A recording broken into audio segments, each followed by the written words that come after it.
What's up, UXers? I am very happy to introduce you to Jorge Arango, although he probably doesn't need an introduction. Jorge is an independent information architect consultant who helps companies gain clarity and confidence and traction. He's also a co-author on the 4th iteration of the Polar Bear book. And more recently, he's the author of a super cool little book, little compared to the Polar Bear book, called Living in Information, which was a total page turner for me. I highly recommend this book. And that book is what we're going to be talking about today. We're going to be unpacking some of the concepts in the book that I personally was most interested in. Jorge is also the host of his own podcast, The Informed Life. And get this, I was recently a guest on his podcast, and that episode 63, was just released on Sunday. So look at that. We are accidentally completely in sync. So after you listen to this conversation here on the OUX podcast, if you want to continue the Jorge and Sophia geek out, pop over to that episode. We'll put the link in the show notes. Okay, before we jump into the conversation, just a few OUX updates. So I have two little things that I want to talk to y'all about. So one thread on the OUX forum really got me thinking. That was from Jess Ryan of Cohort 4, and she was asking about group by as opposed to sorting and filtering on a list of objects. So Jess's project for the certification course was a redesign of an online platform she uses in her fiber arts hobby. This platform is called Ravelry, and it's a platform for knitters and crocheters to post projects and share patterns. So let's say Jess is looking at her list of patterns, so pattern being an object. She's looking at her list of all of her patterns. She might sort that list by level of difficulty or time to complete. And she might filter by type of pattern, like just show me hat patterns or just show me scarf patterns. So remember, sorting is to reorder the list and filtering is to reduce that list down to, a more manageable number.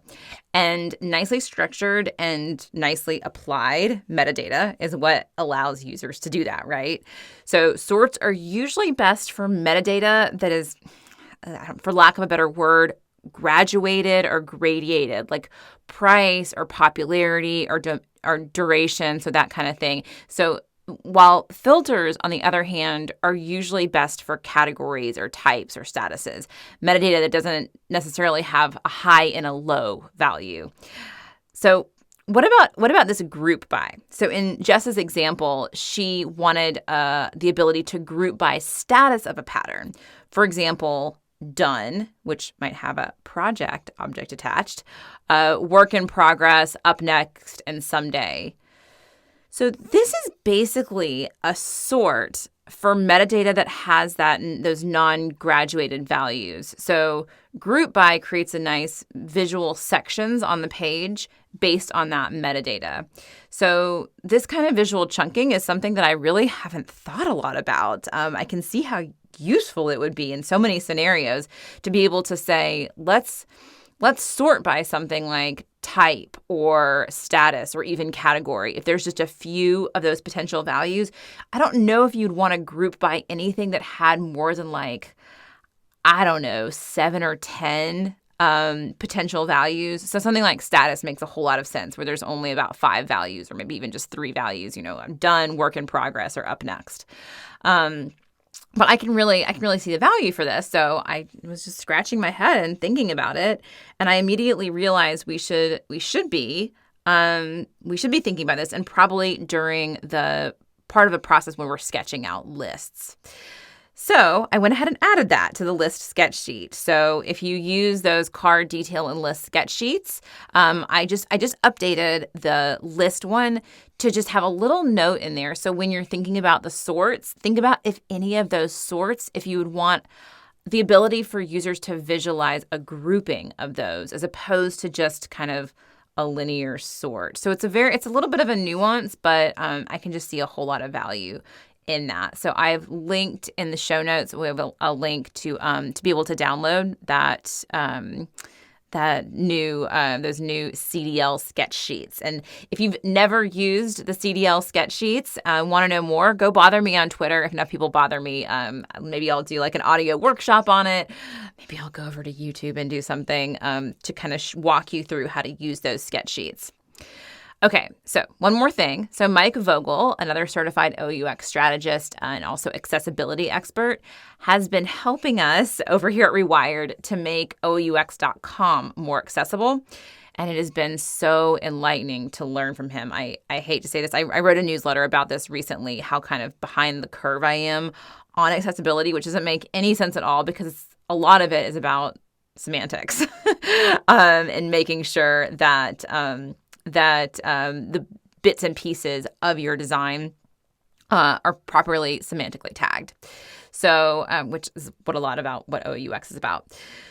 So anyway, it's just driven a lot of interesting thinking about how an object map actually can help us think through accessibility strategies early on in the process, while we are still talking about structure and semantics and not visuals, which is probably where that conversation should be happening. I have heard that from a lot of accessibility experts is the one thing that they really want, or they want a lot of things, obviously, out of our industry, which is not that great about accessibility.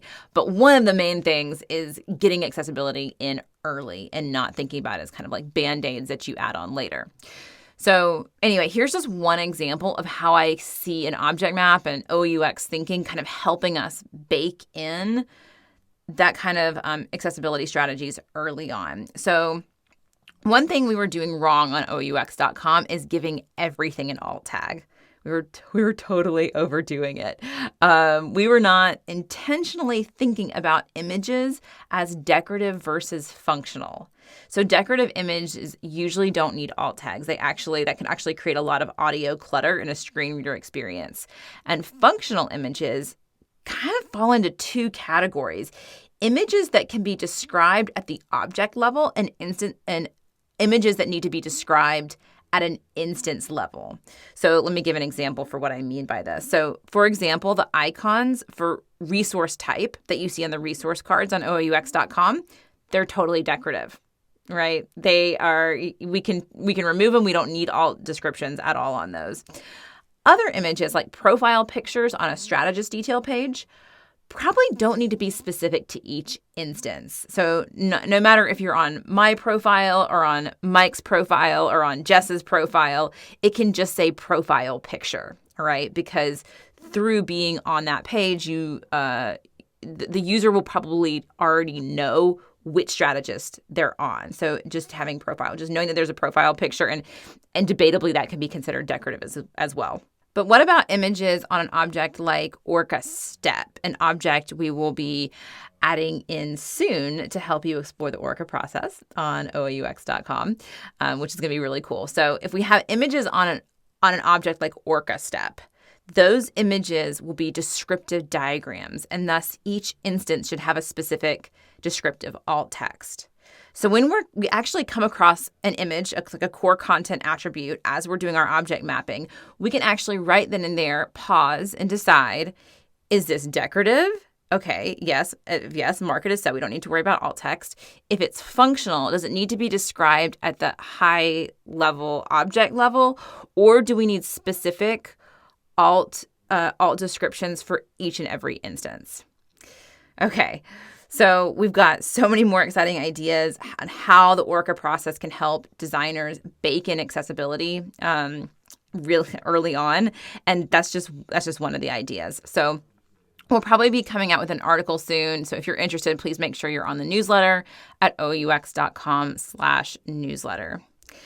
Okay, let's go talk to Jorge about IA and ethics and environment versus place and UFOs. Yes, UFOs, and how extraterrestrial life might change our sense of place or our environment.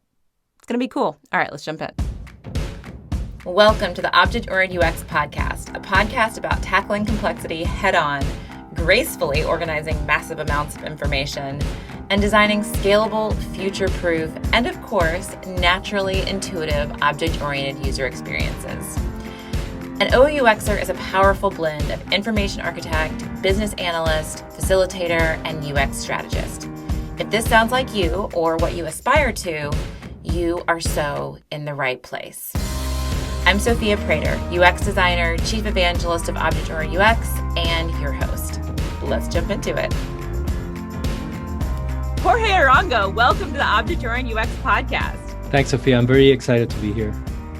All right. Yeah, I'm excited to have you. And we're going to be talking mostly about your amazing book, Living in Information. This was our last OUX book club pick. So we just had some really awesome conversations about it. And everybody in the book club absolutely loved the book, got a ton out of it, and just felt like it was so on the OUX wavelength. It really resonated with everything that we do over here in the Object-Oriented UX world.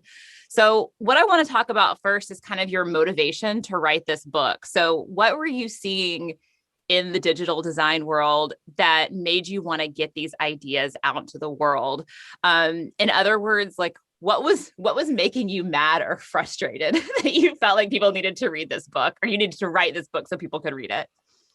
There's a confluence of things. The first thing that I'll say is that even though my name is on the cover, I consider the ideas in this book to be the articulation of a long-running conversation in the information architecture community, as manifested in a conference that happens yearly, the Information Architecture Conference, previously called the IA Summit. And the issues that I delve into in the book are part of that conversation that's been happening for many years. But what happened that motivated me to write about it was essentially the political season of 2016. It felt like things had come to a head in that sensible civic discourse seemed to have become impossible somehow. And I'm not going to get into politics here. I'll just say that kind of from a neutral perspective, it became clear that the way that we were having very important civic discussions was not healthy. It became really clear that we are living in information, and that the way that our information is structured and the way that information is delivered, the sources of our information, it became really clear that how much this can not only affect our day-to-day lives, but the future of the free world basically can be affected so much. Like how it became really clear to me how much and how important information is and how we structure information.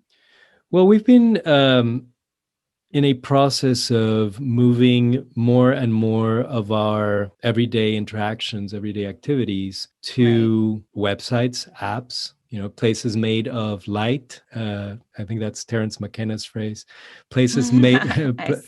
Places made of light instead of bricks and wood and so on. And the fact that we're doing so has implications for how those conversations happen.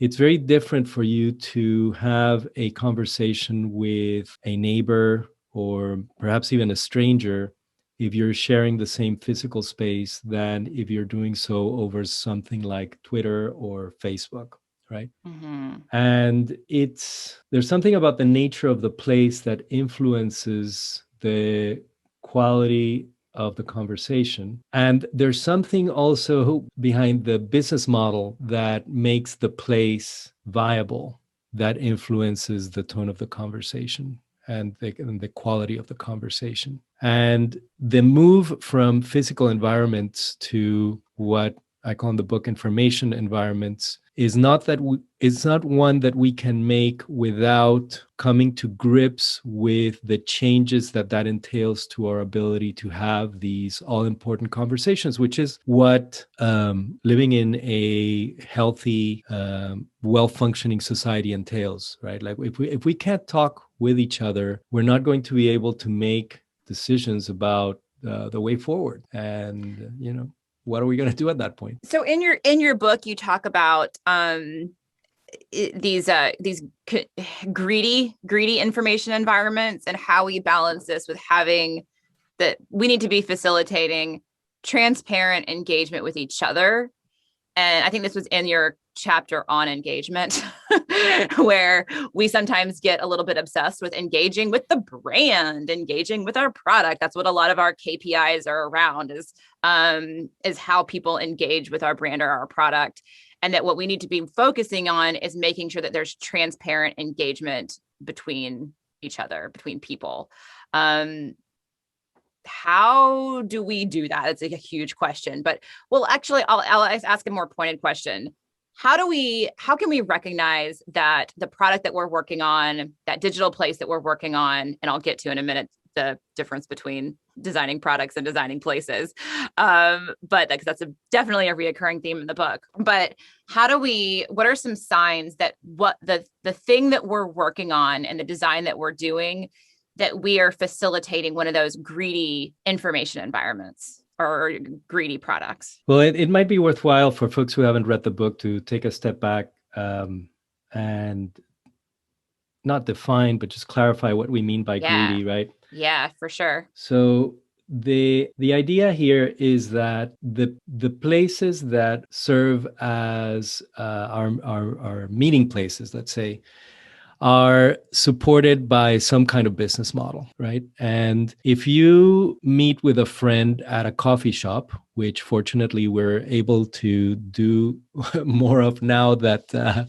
we're starting to come out of the pandemic imposed lockdowns. But if you meet with a friend in a coffee shop, the business model that is making it possible for that place to remain a going concern has to do with you consuming the products that they sell, right? Whether it's coffee or maybe a sandwich or what have you. And the coffee might be a bit more expensive than it would be if you like made it at home, for example, right? But the proceeds from those sales go towards enabling them to keep the lights on and the place clean and all that stuff. And your relationship with that business is pretty clear in that you know what you're paying for. Many of the online places where we meet are supported by a business model that is not as clear as that of the coffee shop. They appear to us to be free, in that we're not paying ourselves for use of the environment, because what they're selling is two things, right? And the cliche, if you're not paying for it, you're not the customer, you're the product. And that manifests in two ways. One is we're paying for it with our information, our data, right? Which gets resold in a variety of ways. But more to the point and to the argument in the book, a lot of these places are supported by business models that are based on advertising. And what advertising is persuasion. So some entity is paying let's call it the landlord, right? Like the person, the entity that owns the place. They're paying for access to our attention, right? Because they're trying to persuade us to buy something or to support some political candidate or what have you. And what I argue in the book is that it's very difficult to have a transparent conversation, one where you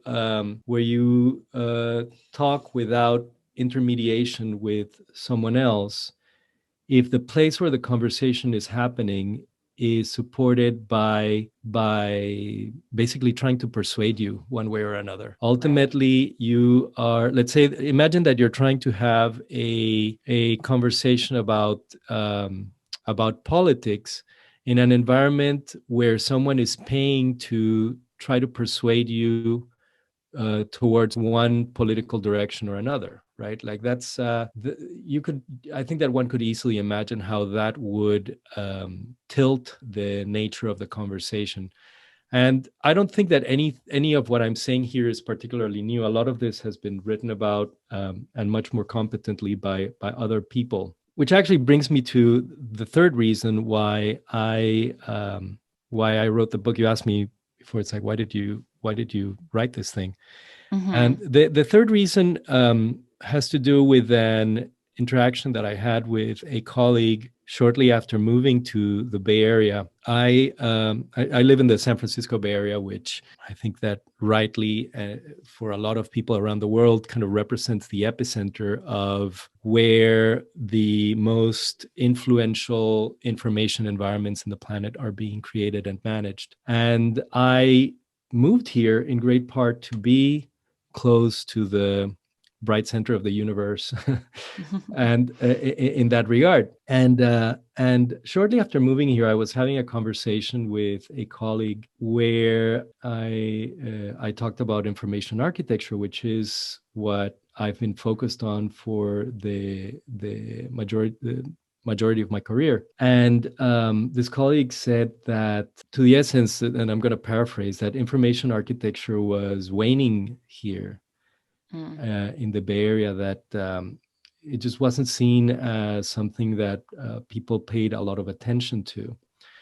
And in my mind, there's kind of a Venn diagram between the idea that we're moving more and more of these key interactions to these online places. We had this kind of incredibly disruptive and chaotic political season in 2016 where these issues kind of came to a head. And the places, like physical places where these key information environments are being developed, don't know about this discipline that is all about structuring these online places so that we can be more conscious and purposeful about what we're doing with them.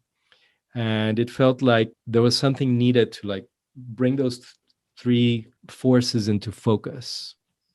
Right.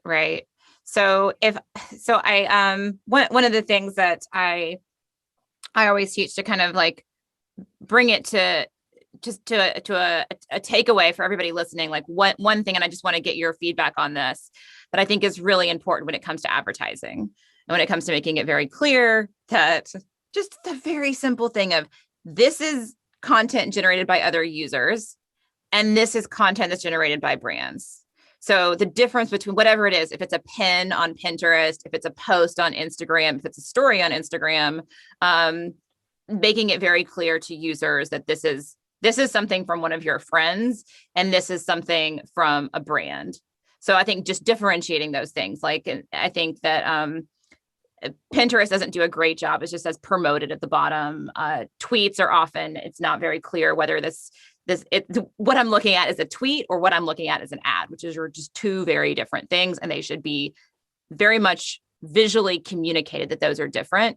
And then the second layer to that is, if it is like, let's say I've said, this is a pin from one of the people that I'm following, but why am I seeing it here? So that goes into the algorithms too. Why is this YouTube video being suggested next? Why is this pin being suggested next?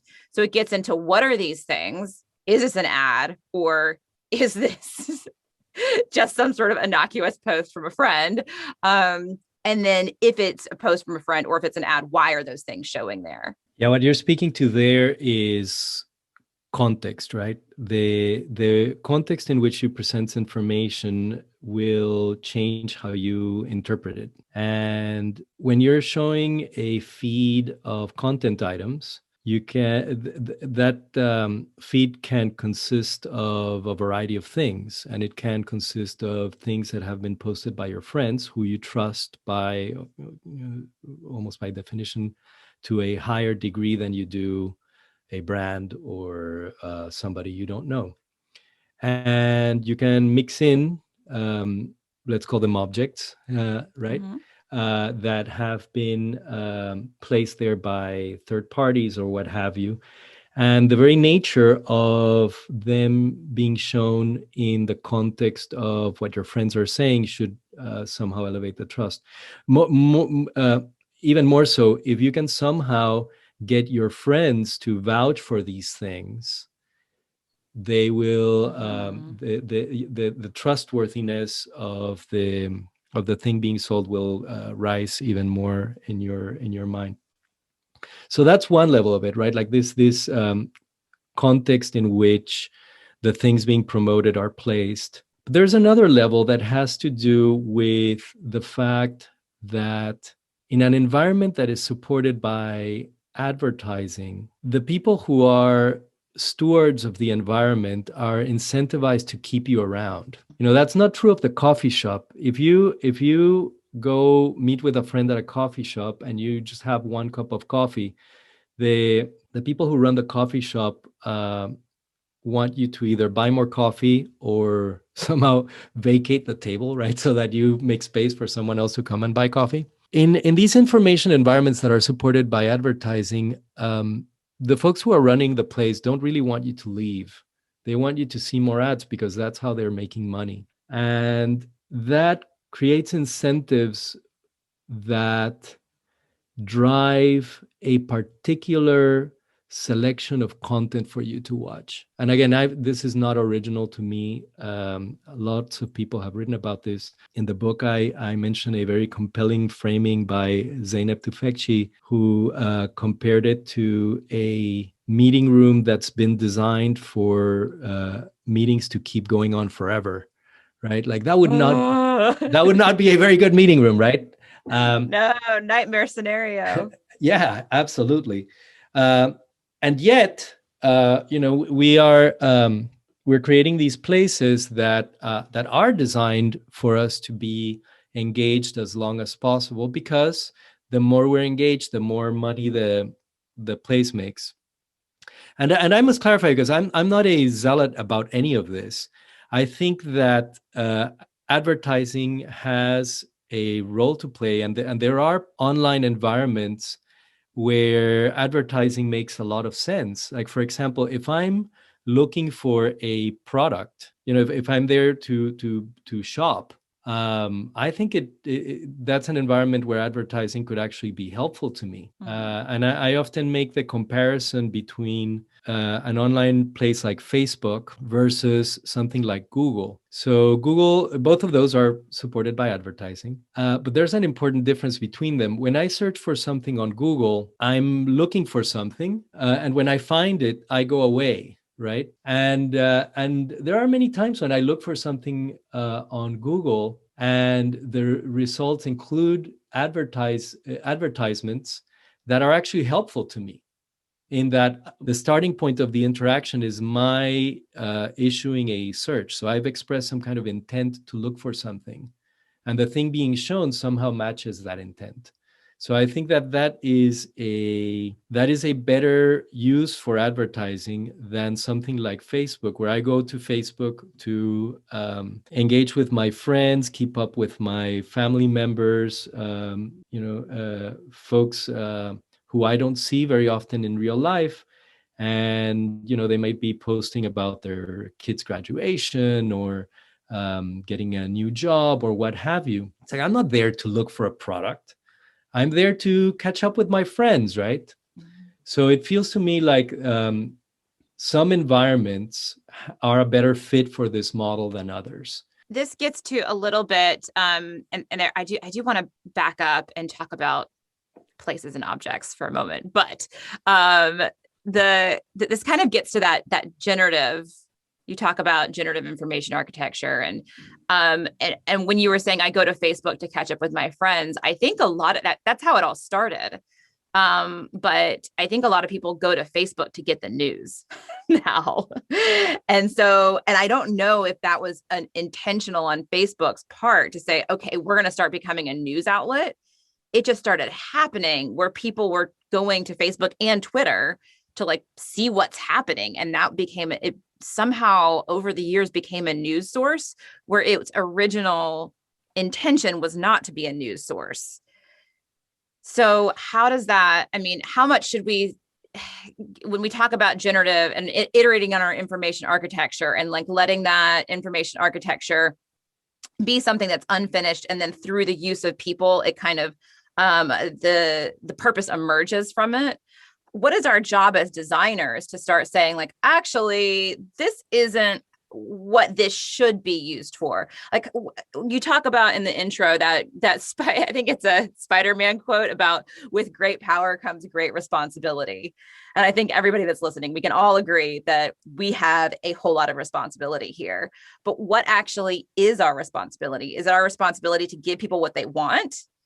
Or is it to kind of figure out what they need and then put some guardrails up? How do we balance that? Yeah, there's a couple of things there, and I wanna circle back to a few of them, but I'll say that the first thing that comes to mind when it comes to responsibility is the idea that whatever it is that you're designing is not going to exist in a vacuum, right? You're designing something that is being created by a team that if it's a team within a large enough company sits within a group which sits within a company, and the company itself sits within a society, right? And there's this Saarinen quote about being aware of the context you're designing in, and knowing that there's always a broader context that thing sits within. Yes. And the things that we're designing sit within contexts, and the context don't stop at the boundary of your group or your organization. We have to be mindful of the fact that society itself is a context that the organization depends on. If we may have a thriving company, but if the society that it exists within somehow erodes to the point where it becomes dysfunctional, then the organization isn't going to be around very long. And again, there have been lots of books, especially in the last couple of years, on these subjects. The notion of the ethical responsibility that designers have towards society. The specific question that I tackle in the book is how might designers help create places that foster long-lived societies? I'm very concerned with ensuring that the societies that we live in stick around.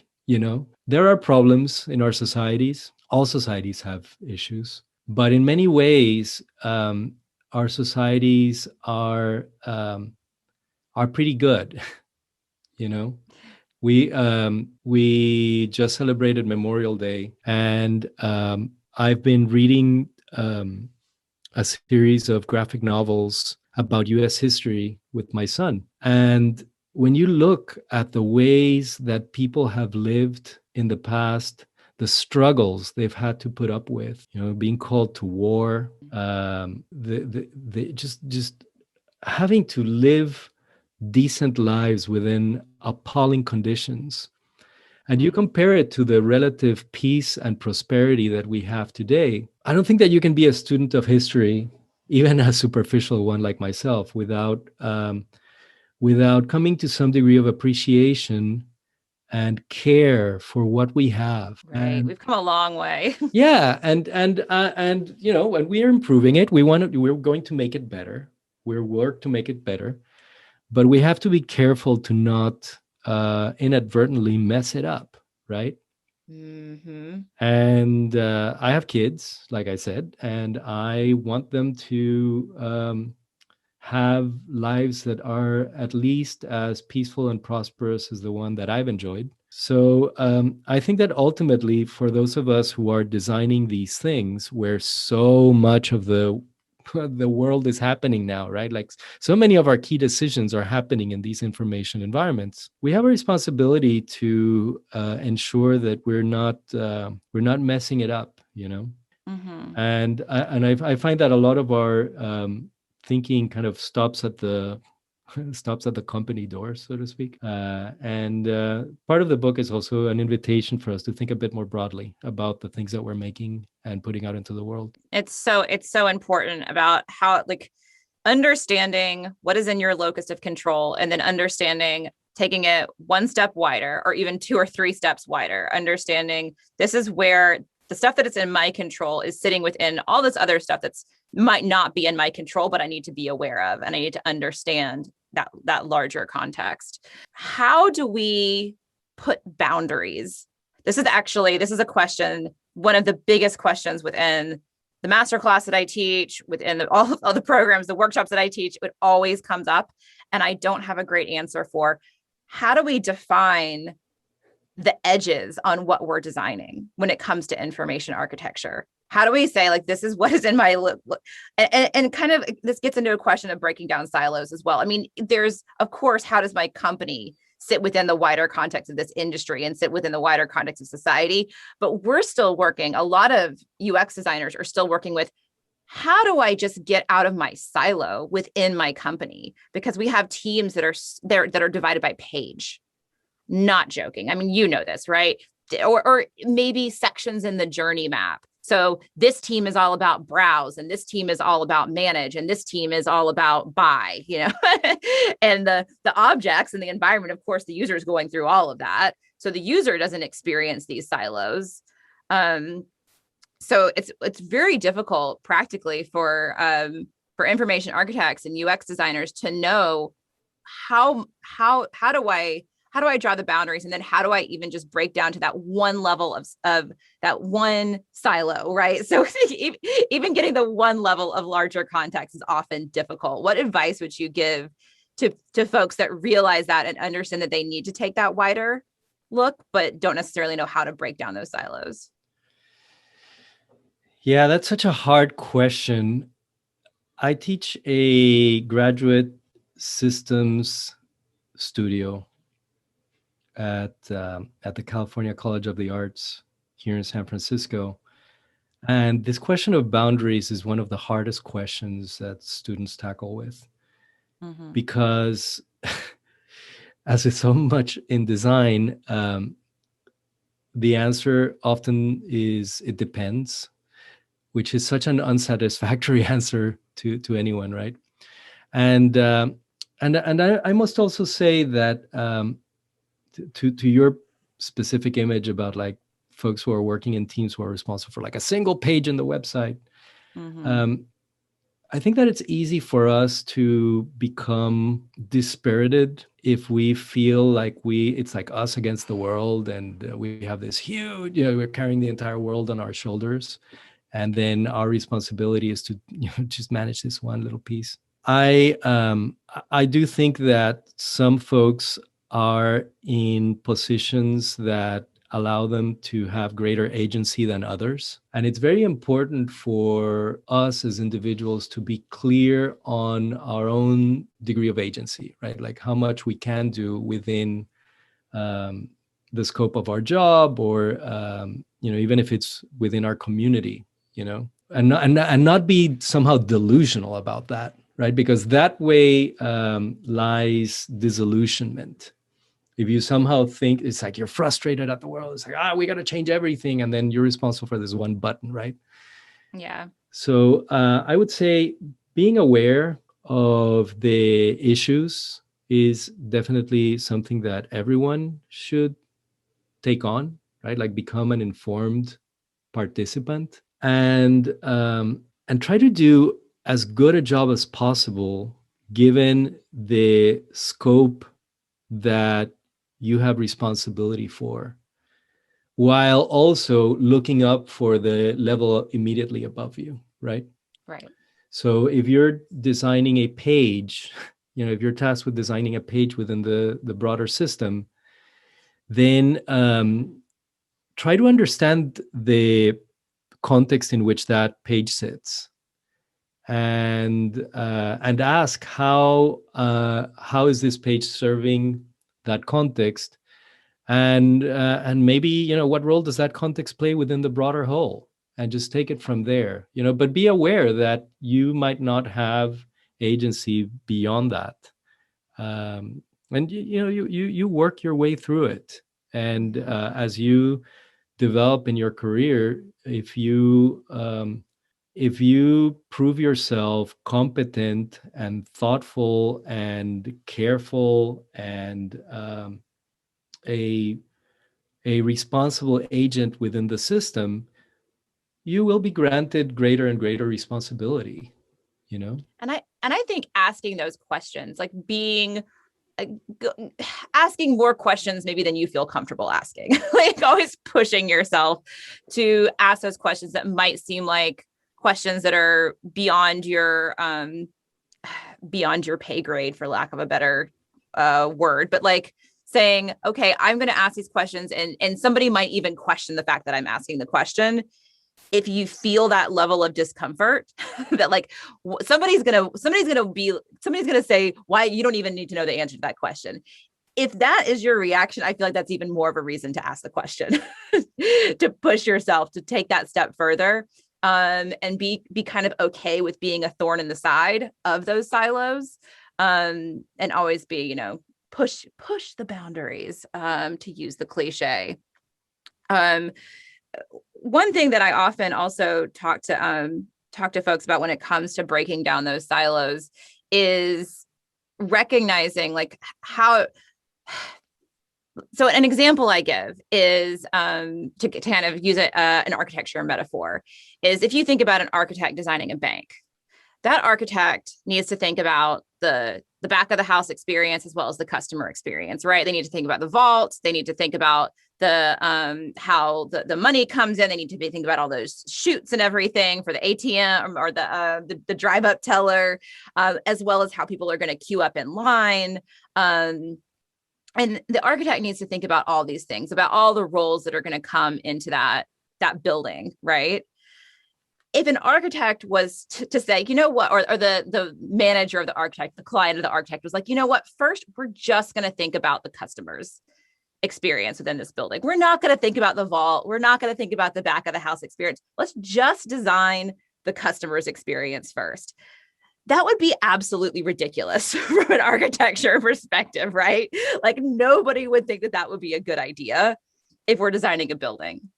But if we're designing a digital environment, this happens all the time. It's not only, no, don't just think about the customer experience, just think about the queue, or just think about the entry vestibule.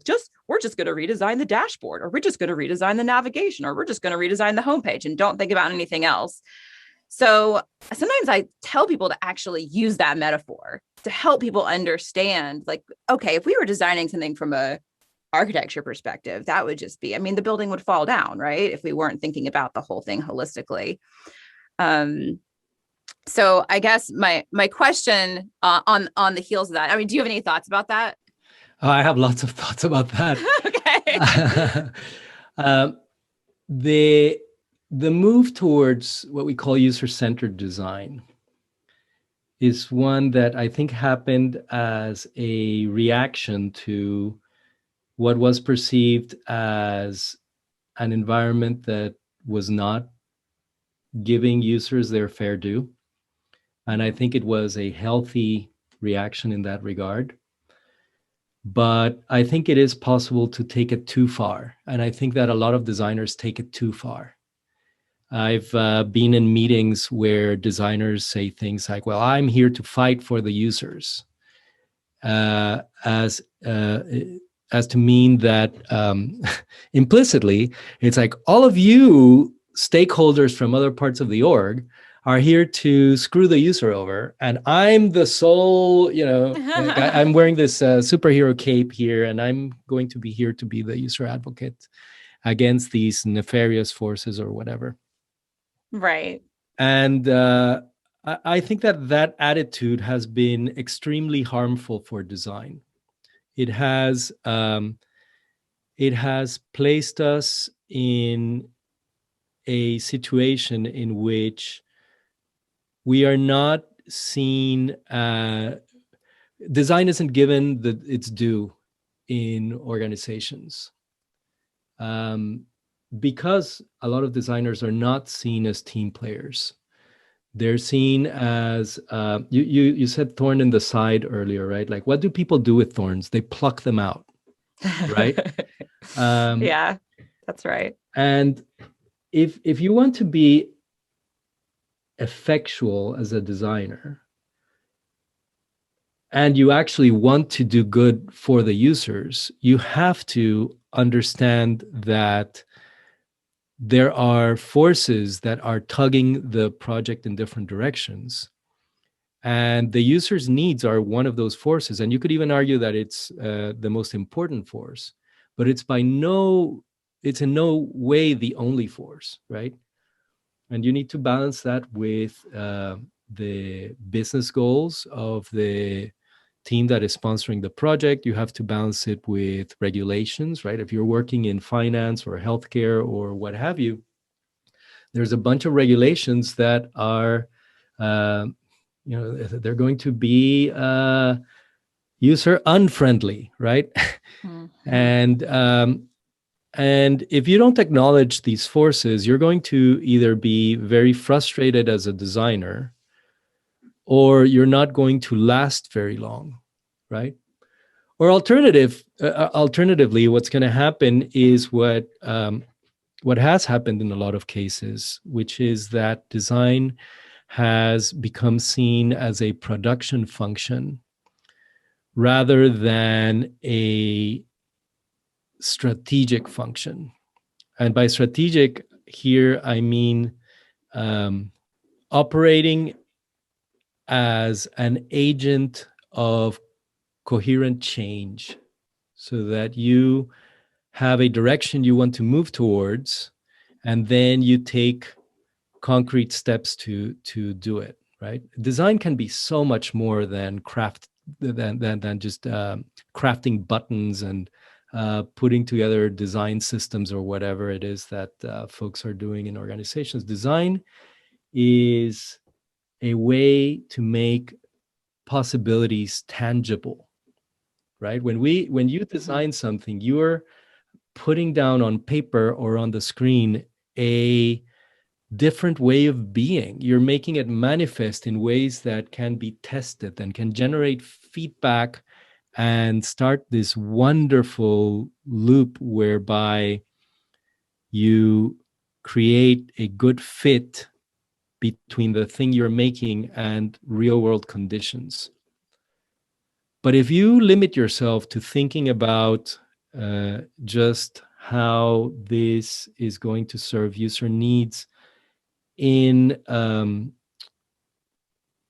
exclusively, right? Like without taking into consideration all of the other things that go into producing a design project, you're not going to be seen as someone who can collaborate at those higher levels. And I think it undervalues design and it undervalues designers. Right. And this, I mean, this gets back to that difficult conversation on the boundary, like the what am I designing question, where, okay, you might be tasked with designing X, but then you need to think about, well, what is the authoring system of X look like? So there's all this content that content creators have to create. What is their experience as a content creation? And then you have to think, of course, about the business as well. And how do other, there might be an administrator role. So thinking about all of these roles coming into an environment. And I think this kind of gets to the question that I have about places versus objects, or systems of systems, where we tend to think about, okay, we draw a line and we say, here's not only just this side of the environment versus this side of the environment. We think about them as completely different products. We think about there's the product for the customer service, and then there's the product for the customer, versus these two roles are going into an environment and they might see different things in that environment. They might see those things from different angles, and they might even be able to do different things to those things, but they don't necessarily need to be completely separate environments. Or do you think about them as separate environments? If you think about the roles, there's the environment for this role, and then there's the environment for that role. Or do you, when you're designing, do you think about, like, I'm designing this one environment and different roles come into that environment and potentially have different powers or views of that environment? We move through different environments and we kind of wear different hats in each one of them, right? So I'm speaking to you from my home office, which is a tiny little converted closet that I've set up for this purpose, right? And I have a particular mindset when I'm in this space. I have a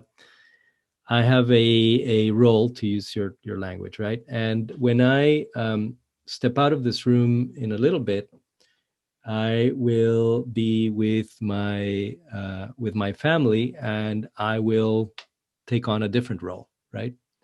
And the the role is influenced not just by the physical place, but also by the other folks who are there, right? Like I'm in this environment now, which I would argue that the most important aspect of the environment that I'm in right now and the role that I'm playing isn't even present physically in this space, which is namely you, right? Like I'm having a conversation with you that is kind of dictating the role that I'm playing here. And we shift those roles as we move from one environment to another and interact with different people. And I, I think we do the same thing online, or in apps, like when we're interacting in these information environments. And I'll give you an example. You talked earlier about banks, right?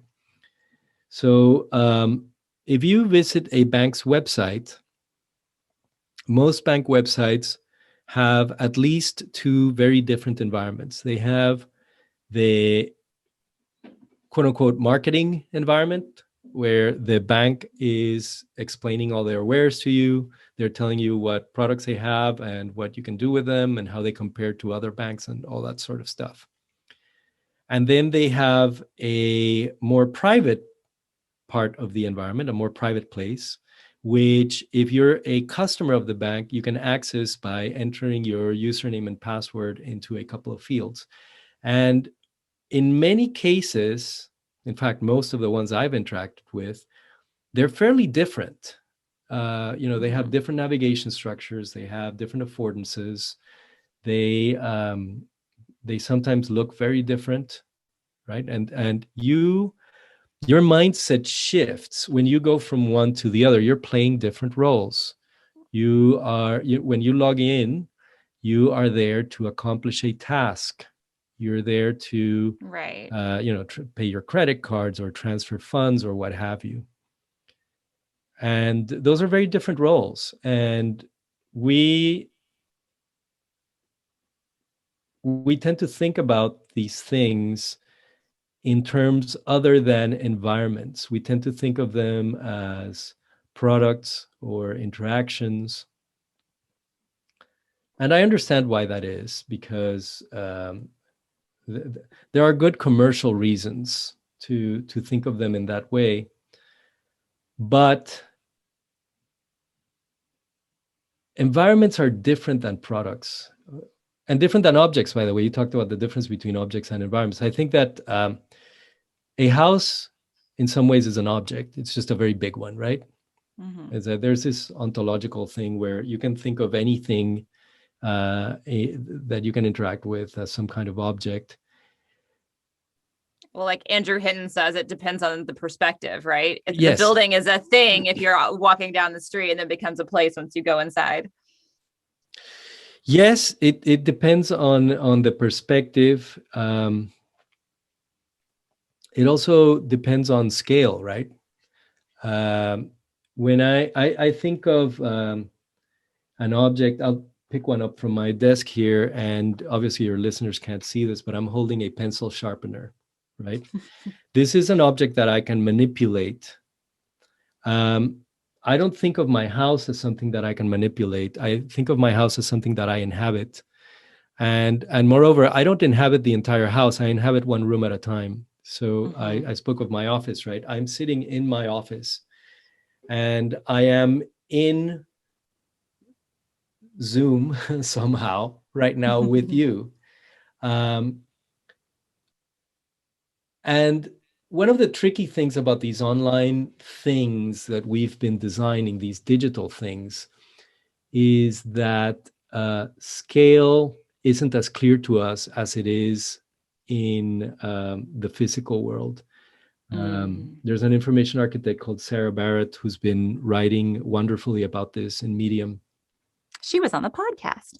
Oh, fantastic. I I Yeah. didn't realize that. So yeah, Yeah. Sarah's great. And she's been writing very compellingly about scale, right? And how different scales affect our understanding of what we're dealing with. And one of the things about digital is that it's harder for us to grok scale than it is in in in the real world. And again, the listeners can't see me doing the air quotes thing, right? Yeah. But that also kind of frees us up to take on different perspectives, different frames, right? And we've been framing these things as other products. But for some of them, at least, we can adopt the frame that they are places. And if you do that, you might start thinking differently, not just about how you design for them, but, and this is a critical word for me, how you steward them. Mm-hmm. Because we are, places are not something that we design and quote unquote release, right? Or not just design and release. Places are things that you maintain, that stick around, right? And I spoke earlier of wanting our wanting our societies to stand the test of time. Well, I think that we have to start adopting more long-term thinking in the things that we make. We're not just designing this for the next quarter. Yeah. We're designing something that, if it's successful, is going to serve potentially as the foundation for, like we said earlier, things like our civic discussions, and they should be good, right? Right. Like good with a capital G. They should not just be a source of something that we check our OKRs off this quarter or whatever, right? It's something that we should design with the mindset that it's going to serve our needs in a longer time frame. So, pause real quick. How much more time do I have with you? Because do you have a hard stop in 4 minutes? I don't have a hard stop in 4 minutes. So I can take another 10 minutes from you? Yeah. Because there's something I definitely want to get to. And Let's do it. But then I also want to have the last question, which I want to talk about UFOs. So I know there's supposed to be a big announcement today that might really change our information environment Okay. of just like how we think about the world. Okay. So I feel like that, I mean, I kept alluding to this, talking about the difference between places and objects. And definitely a reoccurring theme in the book is how, like you were just saying, how we need to stop thinking so much about designing digital products or tools, which can be much more ephemeral, and thinking about designing these digital places that that have more of that staying power, that are more these like long-term design projects that can really, that, you know, have are good with a capital G. And I just want to just get this out there because this might on the surface might seem at odds with something called object-oriented UX. But for anyone that is listening, I want to clear up that OUX is 100% about designing digital environments, because it's about figuring out what are those things that make up these environments and how do they relate to each other within the context of that given problem domain. So we could even call it place-oriented UX or environment-oriented UX. But just a quick question. So because words are important, I often use place and environment interchangeably. Good with that? Place and environment, basically the same thing. And then there's another one. Also, I use it interchangeably with system. So do you differentiate between place and environment, and even place and environment versus a system? Yes. So I'll say that yes, asterisk. And the asterisk is this might get kind of pedantic pretty quickly, right? I think that for everyday usage, if you want to if you're going to be using it just in everyday conversation, I don't think that the distinctions are that important. But in my mind, at least, places are types of environments, and what makes them different is habitation, right? If you think about the word environment, we use the word environment not just for our surroundings, but also for things like the environment that we're polluting, right? Like the entire biosphere, you know.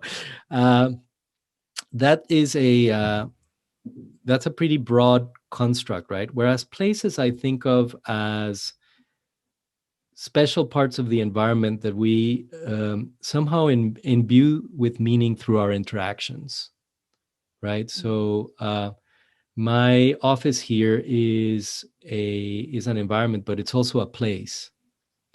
And again, I think that might be like a little pedantic, but it's a subtle distinction. But I guess you could have an environment. Well, then we get into like type of environment. Like, am I in an urban environment? An urban environment is a type of environment, but then there's like Chicago. Yeah. And then there's, a park in Chicago. There's Millennium Park in Chicago, which feels much more like there's a sense of place there. Yeah, and we also use the word in a more abstract sense, right? Like we can talk about the media environment. And right, yeah, okay. and the media environment is not something that you can inhabit in the same way that you can inhabit Chicago, but we do have this sense of environment as a sort of a context that that creates conditions that influence our behavior somehow. At least that's how I see it. I know that there are lots of very technical definitions for these terms. But you also asked about systems, and I think that systems are something else, because and I think that all of them are interrelated, right? I think that environments are systems, but not all systems are environments. And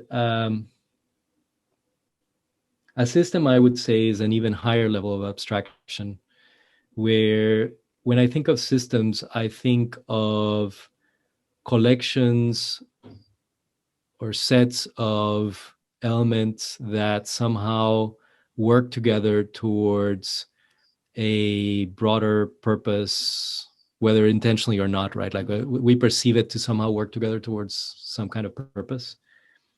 And we speak of the solar system, right? Like the solar system is a system, but I don't know that you can call it an environment in the sense that we've been talking about, right? Oh, that gets to my UFO question. Such a great segue, right?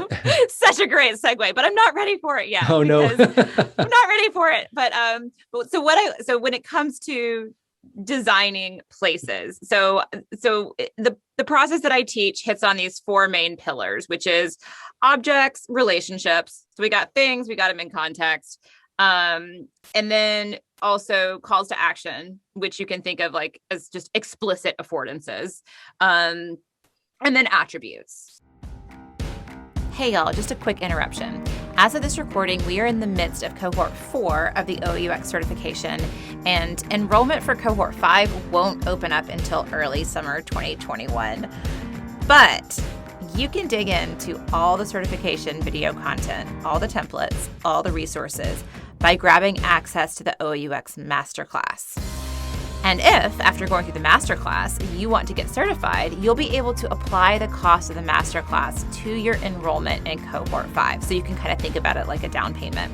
Once you enroll in the masterclass, you'll get access to the OUX Academy, and over the course of 10 weeks, about 2 to 3 hours of video lectures will be released to you each week.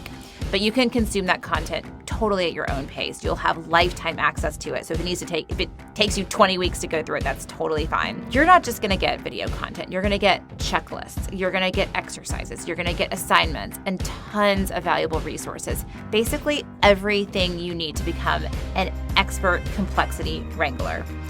Again, you get everything that a certification cohort gets, just minus all those personal touches.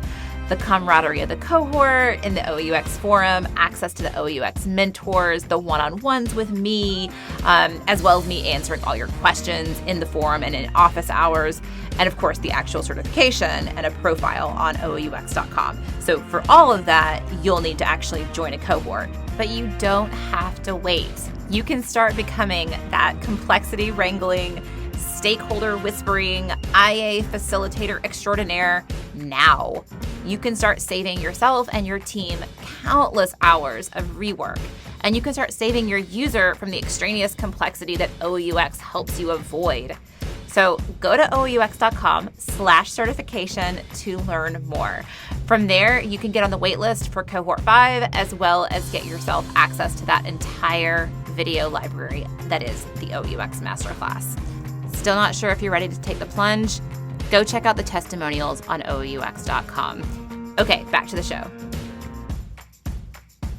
So, and in your book, you talk about, I think in your words, that would be elements, relationships, affordances, and signifiers. So we're talking kind of about the same things, using slightly different words here. But like, I feel like there's something missing, like, because we talk about we need to sort of define how all these things come together, and then the sum is bigger than all of those parts. So if those are the parts and you have the sum of those parts, if I'm designing a place, if I'm designing a digital place, what else do I need to be thinking about other than what are the things that make up this place? How do they relate? What do people need to do to those things? And what is the information that people want about those things? Sure. I'll address that. I'll just say that I do understand the four elements that you're describing. I do think that affordances and signifiers are slightly different than CTAs and attributes. And again, I don't want to derail us by going in that direction. But yes, to your broader point, there is the two sets of ideas are highly complementary, right? The way that I understand object-oriented UX, what it's doing is it's kind of formalizing and manifesting an ontology that defines a conceptual domain somehow that is coherent in some way, right? And that's also what we're after when we're creating an information architecture. I think that the what I would say in answer to your question about what we need to keep in mind when doing these things is that we can focus on the individual elements that comprise the system, right? And we can optimize them and even think about the relationships between them as being meaningful. But it's very important that we also conceive of the set as a thing that has an impact on how people perceive the place, right? Right. So if you walk into a bank, there's no one single thing that tells your mind that you're in a bank, even if that thing is like a sign that says bank, right? Right. There's a whole constellation of other elements that need to be present for you to understand the place as a bank, right? And you can conceive of all those things as individual objects that have relationships to each other. But what creates the sense of bankness in your mind is the set. It's not the individual parts, right? Yeah. And I think that designers, particularly designers who do the type of work that we're describing here, one of the abilities that we bring to bear to the work and that we need to hone actually is the ability to shift our focus between working on the elements that comprise the system and then zooming out to see the effect of the set. What is the whole conveying, right? Yeah. When you create and I have this exercise that I do with folks, with students and with folks to whom I present these ideas, where I show screenshots of websites that where I've blocked out all the branding, and just have them guess at what the place is by just looking at elements in the navigation bar and labeling throughout a page, right? And it's if you try this for yourself, which is hard to do if you if you pick the site yourself, right? But if you have someone else pick some a site for you and block out the branding, I think you will find that you can very quickly surmise what the place is about just from the things that you read on the screen, right? So the whole is creating a context. It's not just the individual elements that matter. It's the set of elements and how they relate to each other. So I would say that that's something to emphasize here, as we're talking both about information architecture and object-oriented UX. And that, I think the example you gave in the book was the navigation had poses, classes, or poses, schedule, lessons, and studio. I think were the things in the nav. So everybody that's listening, what might that be? Is that right? I think that those are the close enough. Yeah, I haven't seen the example in a while, but yeah, I wanted to pick one for the book that was not as easy to guess at as the bank one, right? Because in the bank one, you see loans and credit cards and so on, and you quickly figure it out. But that's what it is. So what I'm trying to get at though is with the obviously that's a yoga studio, right? We've got poses and but those are all the things. Those are all the meaningful things. Even with a bank, you've got credit cards, you've got loans, you've got accounts. So when you have the navigation, I usually recommend the navigation is usually going to go to the list of the main things: credit cards, accounts, loans. I'm starting to learn what are the things in this place. And I can take that bottom up approach and say, okay, here's the things in this place. Now I can extrapolate what the place is. But then when we think about that sum, we think about the purpose of that place, right? I think you talk about behaviors and outcomes. Like, what do we want? So with the bank, it might be financial health, right? Might be the overall purpose or outcome that we want for the people that are in this place. How do we, and this is another like big can of worms question, but how do we kind of balance that bottom up approach of saying, okay, I know that these are going to be the important things in this place, and this is how they connect. This is sort of the truth of the system that I'm going to be pretty agnostic about, versus a top down approach of like, here's what we want. Here's the kind of sum of the parts. We want financial health. Now let's figure out what things can lead to that financial health, versus here's the things that just belong in this environment, and the outcome is sort of out of our hands. Yeah, that is the trick. You've put your finger on it. I think that the single greatest challenge for people doing this type of work is coming to grips with the balance. I'll call it the tension between top down and bottom up, right? Mm-hmm. Yeah. Top down, you do what you're describing here. And I was speaking earlier about strategy, right? Like you're trying to somehow enable, you called it financial health. Financial health is a fairly abstract goal, right? A more concrete goal would be something like the person wants to pay their credit cards on time, right? Which contribute to financial health. Right. So if you're having a discussion about financial health, the obvious next step is to unpack that and make it more granular. It's like, what is financial health, right? What are we talking about when we talk about financial health? Yep. And that's going to lead you to conversations like, well, I don't know, you spend less than you make. I don't know, maybe that contributes to being financially healthy, right? And then you can have conversations about, well, what systems allow people to manage their spending, right? Mm-hmm. What analogs can we experience? And by the way, this is something else where designers have been, digital designers, I'll say, have been somewhat myopic in that none of us come to these experiences as blank slates. Even if it's the first time that you visit a bank's website, you come to that experience with a mental model about what banks are and what they're for, right? Like you have expectations that you bring to this interaction, and that's why we do research. We need to Right. understand what those mental models are, and on the other side, we need to understand the conceptual domain.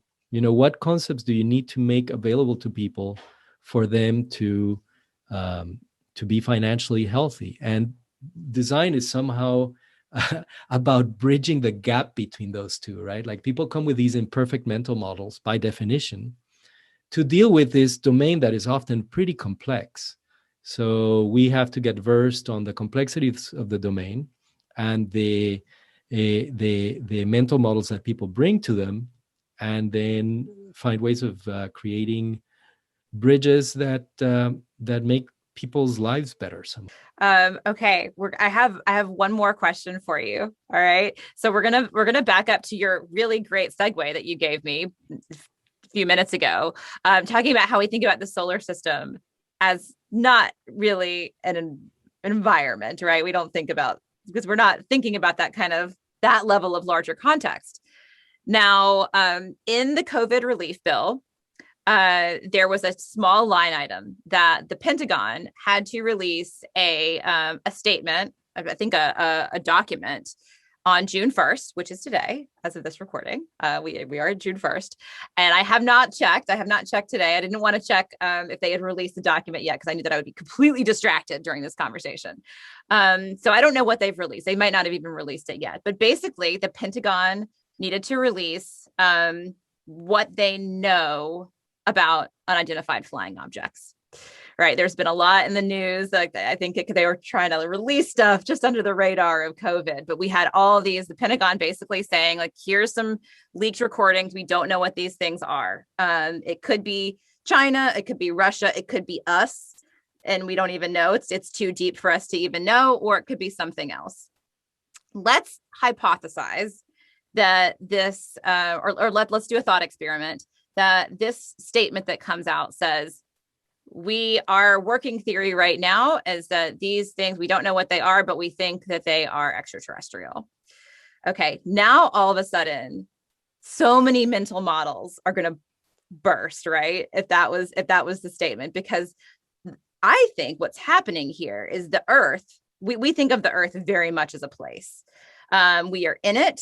And there's like the International Space Station, and there's the moon that maybe we have a robot on. We've got a robot on Mars somewhere, but really we just think about we're in it. But if we all of a sudden knew as a species, we knew that there were other intelligent species for a fact. So my question is, one, do you have any thoughts on this, on like how that might change, like how we perceive the Earth as potentially a place versus an object? Because now it's like, oh, we are this thing in a wider system of things.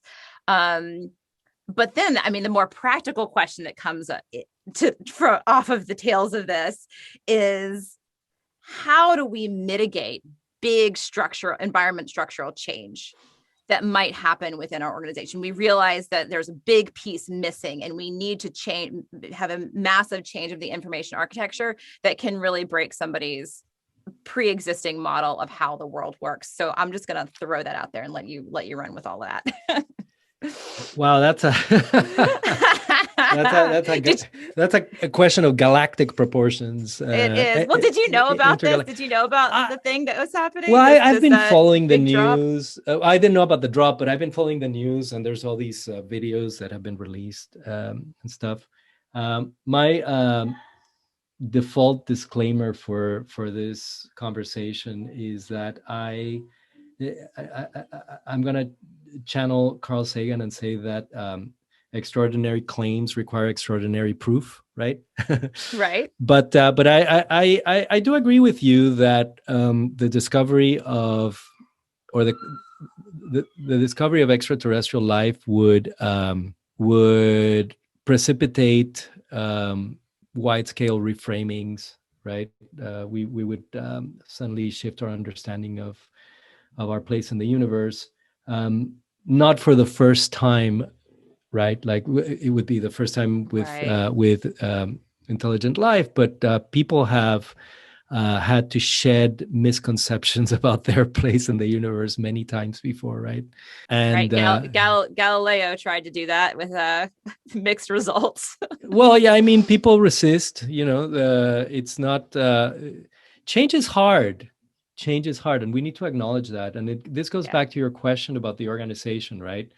There is such a thing as social inertia in that we and I was talking earlier about how we have it pretty good in the big picture. We have it pretty good now, and now you're going to tell us that this thing, what are you doing to us, right? So there's always a temptation to resist change, especially when the changes are so can rock the foundation, so to speak. Mm-hmm. So I wouldn't be surprised if uh, if such an announcement were met with both skepticism and resistance, at least by some parts of society, in much the same way that major initiatives are met with resistance in organizations, major change initiatives, at least in some parts of the organization, right? They I think that leadership has a huge role to play in the helping the society or the organization or whatever navigate changes successfully. If you have leadership that is clear, has clear values, that is trusted, that clearly explains the implications and clearly explains what we don't know, right? And also has the authority and the credibility to make the hard decisions that are necessary to navigate such changes, then I think that the transition can happen with less pain, let's say, or less struggle than if it happens more chaotically. Yeah. Again, top down, bottom up, right? Right. And you were sort of talking about this on your podcast. I think it was with Jesse James Garrett about information architecture and what does information architecture leadership look like, and how do we get, how do we get information architecture into the leadership discussion? So I would recommend that episode of Jorge's podcast for everybody listening. All episodes of the podcast for sure. Thank you so much for spending so much time talking to me about all this really interesting stuff. I got through about 30% of my questions. So there's definitely, I'll definitely be bothering you maybe for a follow-up in 6 months or something like that. But I really appreciate your time, the work that you put into the book. I recommend that book to everybody. So Living in Information, everybody should go grab a copy. Also, Jorge, you've got your podcast, The Informed Life. You're on Twitter. We'll link to your Twitter. Where else should people go to find you or find what you've got going on? Well, my primary place online is my website, which is at jarango.com. That's jarango.com. And from there, you can find all this stuff, links to the book, the podcast. I have a newsletter. So yeah, folks can follow up with me there. Wonderful. Thanks again, Jorge. Thank you, Sophia. Thank you so much for listening. I truly hope you enjoyed this episode. Please visit objectorientux.com/podcast for show notes. Our soundtrack is Fighter by Ruby Vell, courtesy of Sugaroo Records. Happy OUXing!